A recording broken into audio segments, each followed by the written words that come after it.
So far, no breaks. We can keep going. Oh, shoot. I'll just start first like that. Well, I don't know if I call myself Mr. July Zerg. It kind of makes me feel a little bit old. But yeah, I get the point. Sounds good. Alright, so let's see who we got. Oh, Predator. That's a person I haven't seen for quite a while. If this is the Predator that I think it is. Wait, is Predator the Czech player? Damn it, I can't remember.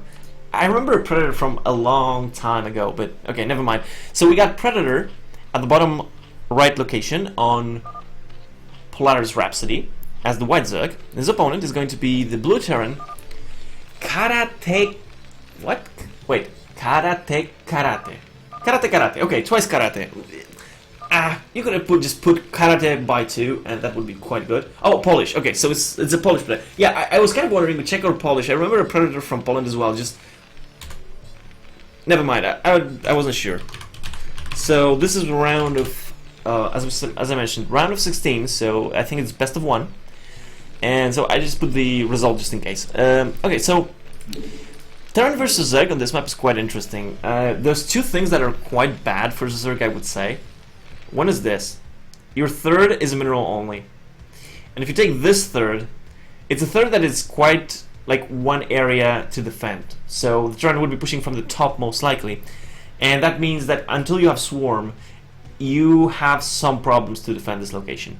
So, and if you take the double gas, then it's not only far away from your natural, which can be a problem, but the other problem is, I actually do know what Net Wars is, I just don't visit it too much because I'm not a player anymore. And the other problem is that this 2 gas location has one small entrance here and then another entrance that can be kind of severed. You know, you can kind of take location here from this ramp and then you can push down here. So from a Zerg perspective, this map can be complex to play.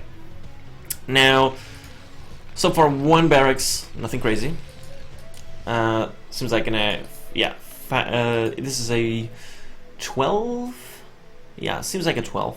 12 hatch into 12 pool. All right.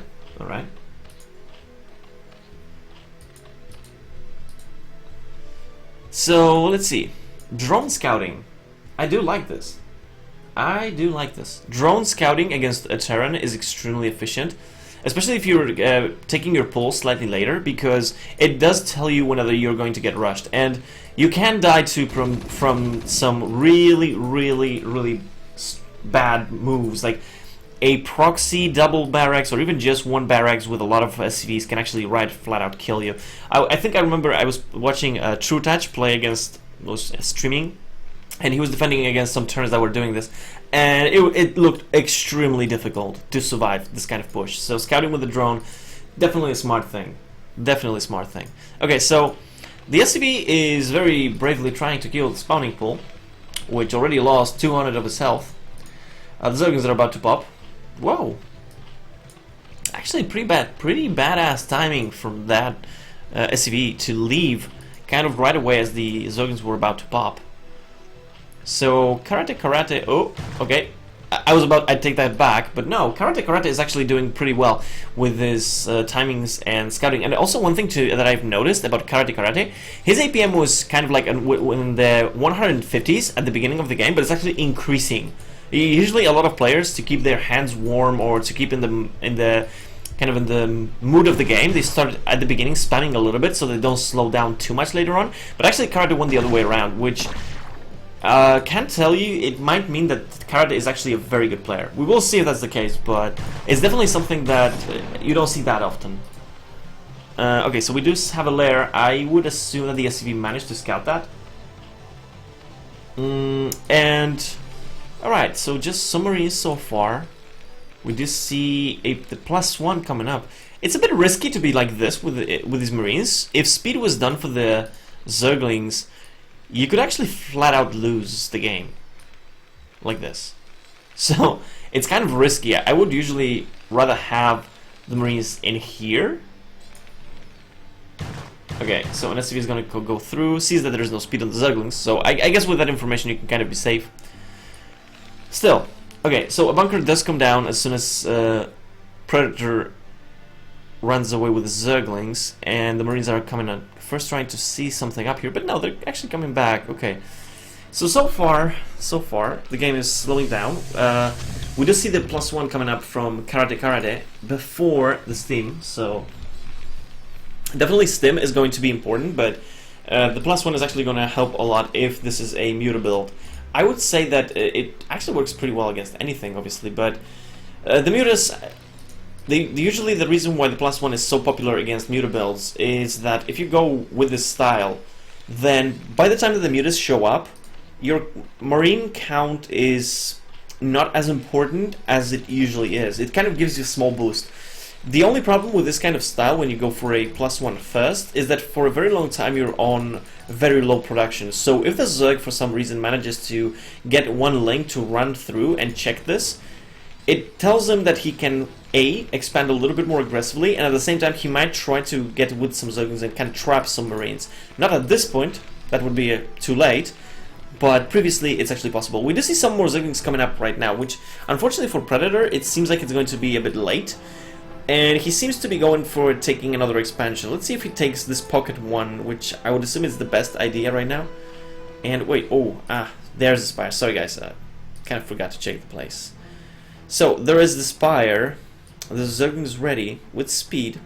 Now, obviously, you don't want to go here right now with the Zerglings. This is kind of too big of a wall choke for the Zerglings, but you can actually expand and try to first put some pressure with the Mutas, and then when the turn actually tries to move out, you make some more Zerglings and you try to wrap around with the Zerglings and with the Mutas.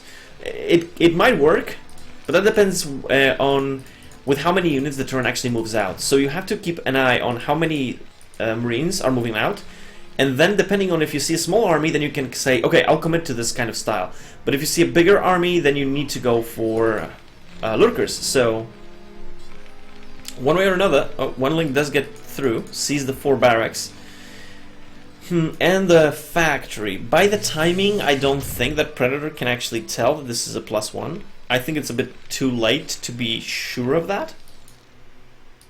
Now we do see 9 Mutas, so this is the version of 9 Mutas that you can do this. You're observing the Spanish because I have the Spanish version of the game, and I don't plan to actually getting another one, like just for the casting. You know, it doesn't make much sense really. Besides, I think pretty much everybody knows the units by now. Like if I would be showing this and you see this, I mean, you don't know what it says, but guys, everybody knows it's turret, right? Okay, so the Mutas definitely not doing enough yet anything good, but they definitely can find some openings. Like, even those turrets are not gonna scare away 9 Mutas, and there's still 9 of them. So Predator made the kind of standard 9, and it seems like what he's going to be doing is trying to transition, because we do see the Hydra count. So this is going to be a transition into Lurkers. Ooh, nice trap there by kaRaTekArAtE, putting some Marines at the back of the mineral line. And yeah, this is actually costing, oh my god, 5 Mutas left only. Oh my god, and a lot more turret shots. Ooh. Oh, no. Oh my god. Oh, that was a lot of damage. Yeah. Oh. Actually, well, to be frank, the reason I have it in Spanish is because the probes are on S instead of P, which actually makes the game a lot easier to play as Protoss. But yeah, okay. Now, oh my god, that's really bad. The main problem with this, once you lose those Mutas, the turn actually feels safe to push out. And as you can see, there's actually going to be a long time. No, actually, Lurkers are finished. Okay, so that's okay. That's okay. That's okay. I mean, for a second there I thought, well, if the Lurkers are not done, then the problem is that this army is suddenly going to be really powerful. Unfortunately, the scan... Oh my god, kaRaTekArAtE doesn't know? I mean, usually you scout where you're actually thinking to be attacking, so by not seeing this can actually backfire, like, big time. Because the Lurkers are coming back to the natural, and the army is, like, trying to get back, so... Luckily, this front bunker that I think I saw not long ago Koget do is extremely good against this kind of attack, because the way it works is you put submarines here, so you force the Lurkers to burrow down here first, and then you can still fall back to your other bunker. So it's definitely a good way to stop a kind of backstab attack. Okay, so this big force, it's kind of in the map, is relatively scary. Oh, good reaction time there by Predator. And yeah, I kind of forgot. Alright. And I would say that... Oh, there's no lurkers here. I was kind of sure that that was the first place where you put 2 lurkers. Usually, as far as I understand, yeah, you put... Actually, you can still kind of wrap around it. There's still a possibility that... yeah, come on. There's still a possibility that you can get and not allow the turn to get in here, which is when the turn commits, then you kind of go around and you catch them. So this is going to be a dance of death. Stop lurkers are probably not going to happen anymore, because the only time that stop lurkers really work is when your opponent doesn't know where your army is. When kaRaTe knows sort of where the army is, he's probably either going to scan first or wait for a vessel. There's the first vessel. So yeah, you don't actually do stop lurkers that much once the lurkers have been revealed. Oh, okay, good control there. 2, 3 Marines, 4 Marines, 5 Marines. Okay, that's not that good then. But still pretty good control to get around there. And the vessel is coming up. Tanks sieging up. Ooh, mutas are gonna die. And oh, just Zerglings. So these Zerglings are gonna die as well. Ooh. Okay, that was... that was not the best split. I mean, kaRaTe tried the fancy split micro, but unfortunately there was like too many lurkers, so... Oops.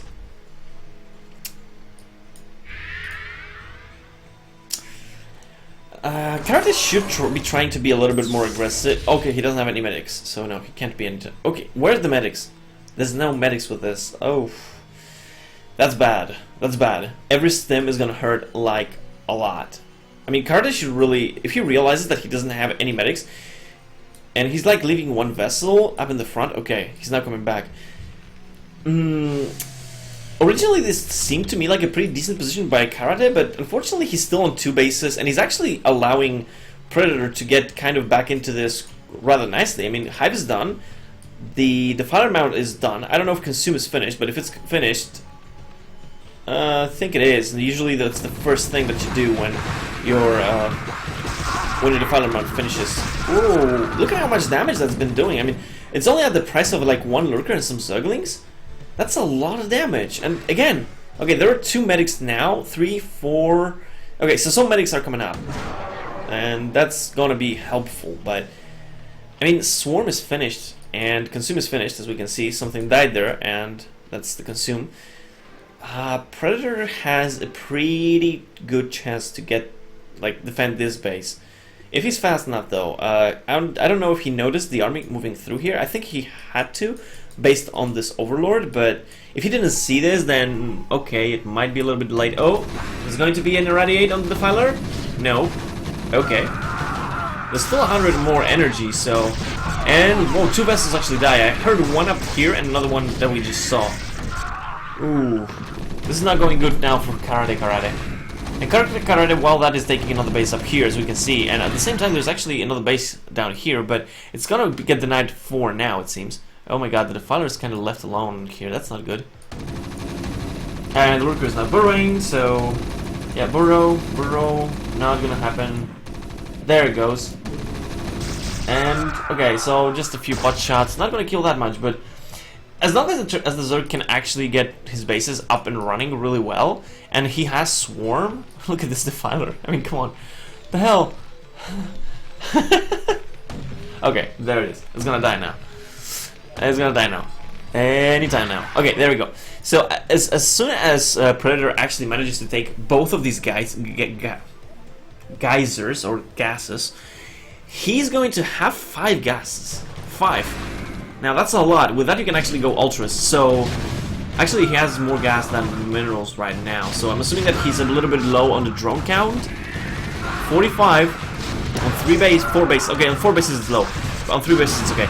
So basically, Terran should really be aggressively expanding at the same time switching to mech if he wants to continue with this game and have a chance to take it. But as we can see already, Cracklings are done and they're actually doing a ton of damage. And this army, oh, it really needs a Defiler.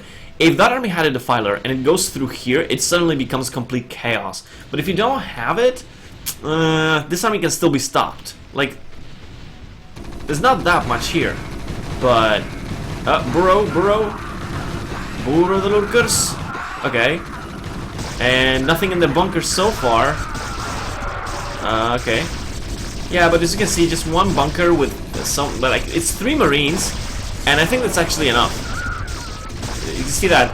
That's why these bunkers are such a smart idea from a turn perspective. Again, with a defiler, this would have been extremely dangerous. Without it, it's a common mistake that a lot of Zergs make later on in the game, because it's very difficult to keep track of all of your army, especially of the defilers, where they are. So if you're going to be going for a one massive style of attack, it's very easy, but if you're trying to make backstabs and things like these, it becomes a lot harder to keep in mind that you still should be bringing that defiler. Okay, there's actually a massive amount of tanks here. This is going to be difficult to be broken. Yeah, I would assume that it's better not to go that way. Oh. But, and the vessel count, so far it's only a 3 because, oh my, most anticlimactic plague ever. Like, usually plaguing vessels is so good. But, in this case, not happening. You really want, later on in the game, actually a lot of Zerg players would complain back in the days when Plague wasn't used as commonly against the Terrans, and they would say once this turn gets like 20 vessels, it's impossible to win against them. And I don't know which Zerg actually revolutionized that, but by plaguing them, and it kind of showed that it's the best way basically to deal with them. Like it's 10 times better to forget completely the scourges and just hunt actively to plague this vessel cloud, and then you just basically run in with 1 muta and kill all of them. Okay, we do see cows be finished, and with the Nidus is going to reposition. However, bear in mind, guys, there's a lot of vessels, so the cows can actually be more dangerous. Oh my god, look at that. Look at that. Drones are dying, Ultras are gonna probably die because they're still staying together. And for those of you who don't know, Irradiate actually stacks, so in a way, not on the same unit, but if you have 2 units next to each other, they actually will take damage from both of the Irradiates. So as you can see, normally an Ultras doesn't die from an Irradiate, but because these Ultras are too close to each other, they actually take too much damage, they're actually gonna start dying. And as you can see, kaRaTekArAtE is taking a huge supply lead right now.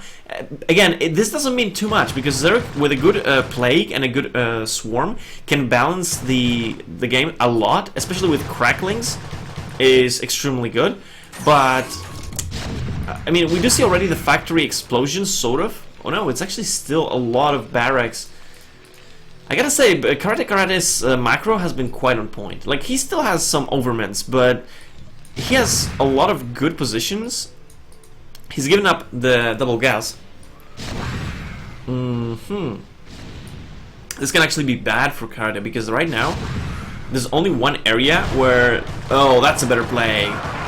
Oh, yes. And Razor. Now...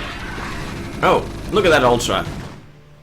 Actually, the bad thing is it doesn't have any attack upgrades, so against 2-2 bio, this is actually going to take quite a while. Okay, there's the Muta, look at that. Oh, no, what the hell? Oh my god. No, that's not what you're supposed to do. Okay, still, definitely lead, definitely big lead for the turn right now. So Predator is gonna have to do something quite miraculous if he's trying to get away, trying to win this game. Alright, there's this Nidus, and with a good plague and a good swarm, maybe? Yeah, I mean, look, see, that's kind of the thing, right? Oh, wow, that's a good plague again. This actually means I think all the vessels are plagued, so now the Muta really should be coming. Look at that! See? The entire army dies. And okay, the irradiated units probably will die, but the Zerg didn't actually lose that much. So suddenly the armies are kind of a lot more even. Oh, one more. Oh my god, look at that. Oh. Well, that actually really stings, because vessels are extremely gas heavy. So if you lose like 10 of them, suddenly you do have a gas problem. And that doesn't... Well, a gas problem in the game, of course. Now, there's still 0 upgrades on the melee units. And there's a Muta also for the sniping. Okay, there's the first melee armor attack is gonna come.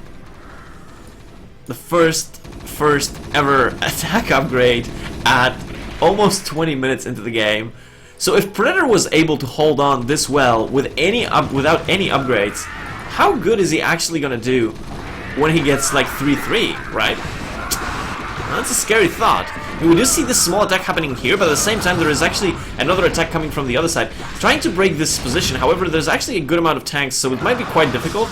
Actually, right now, both flanks are collapsing for the Terran. So this is starting to look really bad for the Terran, even though, look at the supplies. It was like 70 supply lead for the Terran for such a long time. And right now, it's basically like Terran is on one base, about to mine out the base, has a decent amount of minerals extra, but as we can see, Predator can still kind of produce, and even transferring some drones with an IDIS. So Predator can actually still, like, not only, he's actually, I think, in a great position right now. Woo. I'm quite impressed by Predator, because more than once the game looked really bad for him, but he managed to kind of swarm in the right locations. He managed to keep on the pressure off of himself after every single one of these attacks. He denies a base here, then he starts attacking there. The only thing that I think was bad from kaRaTe's side is that when he was actually putting that much pressure, he wasn't aggressively expanding and starting to switch to mech. You usually want to have mines instead of tanks when you have Ultraling, and the reason for this is, oh my god, look at these Zerglings. Even like without any upgrades, they're so efficient with crack. Now, Predator's starting to actually climb up in supply relatively nicely, but he does have to remember that the only reason why these trades are going so well is because he had been swarming everywhere. If he stops using the swarm efficiently, if he stops plaguing the vessels, it can turn around. Well, okay, +5 armor, probably not. With +5 armor, it's gonna be hard. Still a very good game for both players, wow. Okay, so anything else? Anything else? A mineral only now being taken, nothing that important. This base does get planted, and a little bit important to, yeah, keep those SCVs under the gas. You really want to start getting those that vessel count up again, otherwise it's gonna spiral out of control real fast.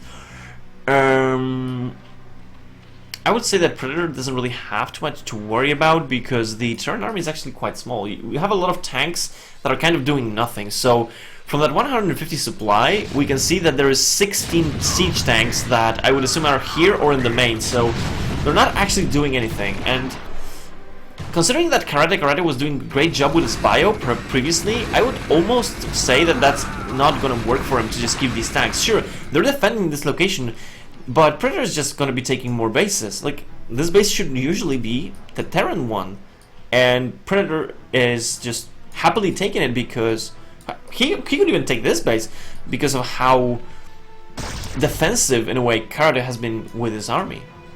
Now, that being said, look at this Overlord spread. Basically, this entire half of the map is under the control of Predator. He sees the dropship without any trouble. He snipes the dropships, kill the units real fast. So kaRaTekArAtE is running a little bit out of options. A little bit.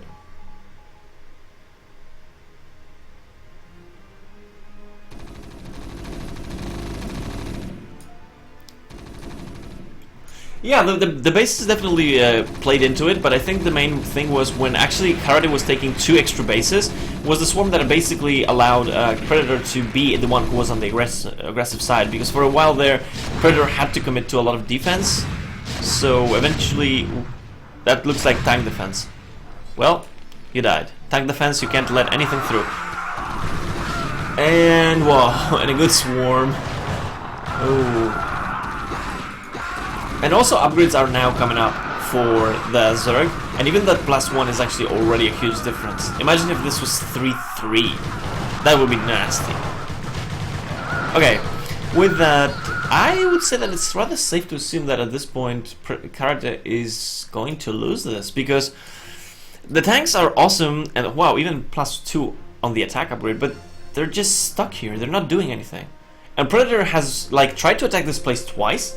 He realized that this kind of like there's no point in attacking this. Oh, okay, that's one way to do it.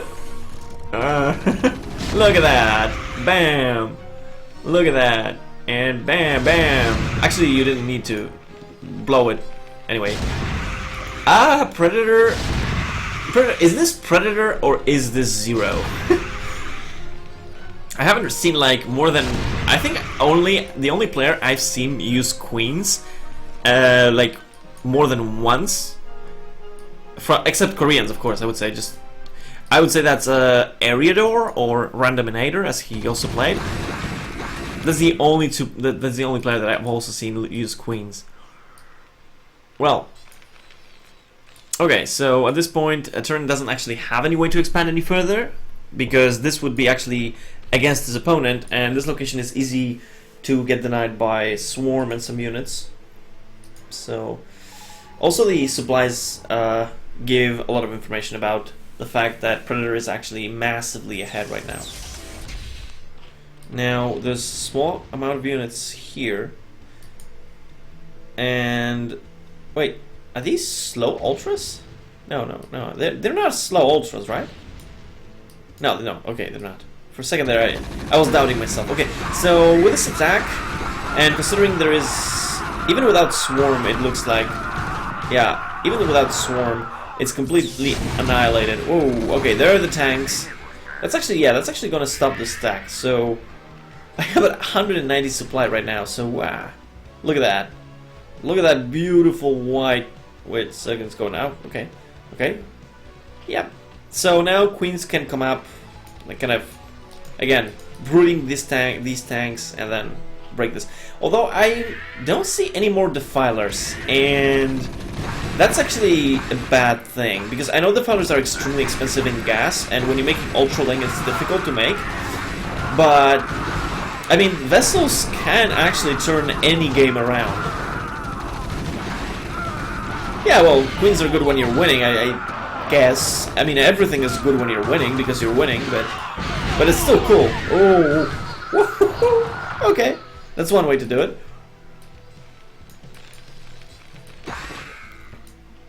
I would say that life's good when you're winning. Okay, so the queens are kind of getting the energy back to start brooding again. At the same time, we do have a defilers, so Predator didn't actually forget to make more defilers. Pretty good, pretty good, pretty good. He really, I mean, he really doesn't need them right now. He has a huge lead, but it's always good to be efficient, because you get used to that for every game, and eventually, if you're in a game that is more kind of even, then the defilers actually matter a lot more. A Zergling drop on the tanks?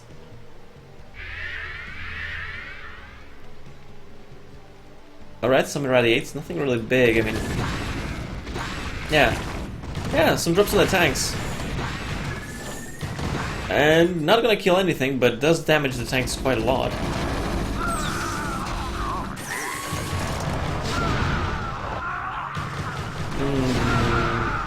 Ooh. I mean, +2 tanks are quite strong. That's starting to look bad now. And I mean, if you look at this, I mean, these tanks are still holding relatively nicely.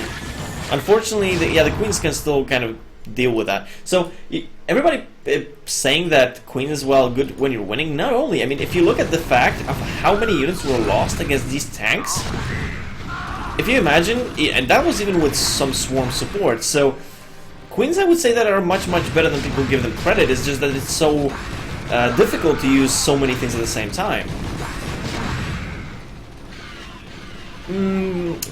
I've seen Nada win games that were much more difficult than this. Now I know kaRaTekArAtE is not Nada, but what I'm saying is that it's actually possible to win this kind of game. It's just it's extremely difficult. I mean, at the current stage, if you look at the bank, kaRaTe actually has a bigger bank. Like, of course, it doesn't really gonna matter if he can't hold his units, but like if he loses the game. But what I'm trying to say is that it does seem like kaRaTe still has some fighting spirit in him. He's not giving, like, at all. He's not giving up. Okay.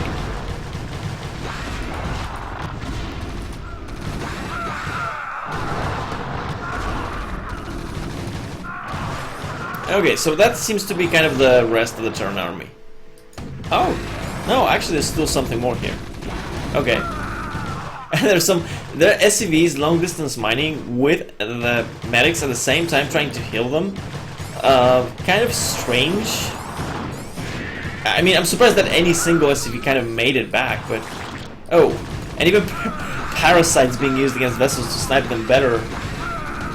Ultras are really strong again in Brood War. The only problem that they have is they're very big and clunky, so in many cases they can kind of prevent other units to get close to the fight. That's why you usually go for Ultra Ling, because Lings are kind of small, so they have an easier way to get around. Also, Ultras don't actually have the highest DPS, while Zerglings have very high DPS, so they kind of complement each other very well. Another weakness that the Ultras might have is mines, I would say, but that's kind of about it. I don't know if there's any big other weaknesses that they can be told to have. Oh, of course, they're extremely expensive. So, as you can see, Predator, even though he's like controlling the game for such a long time, and even though he had a lot of bases, look at his bank. It's almost completely non-existent because Ultras do cost a lot of money. So, you do have to be careful with Ultras. They're definitely not units to be sacrificed lightly.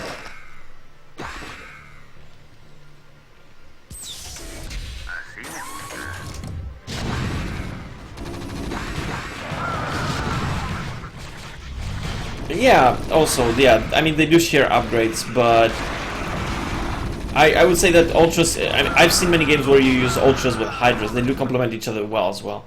Basically, they're kind of tanks. You tank with them, and the rest of your army kind of deals the damage.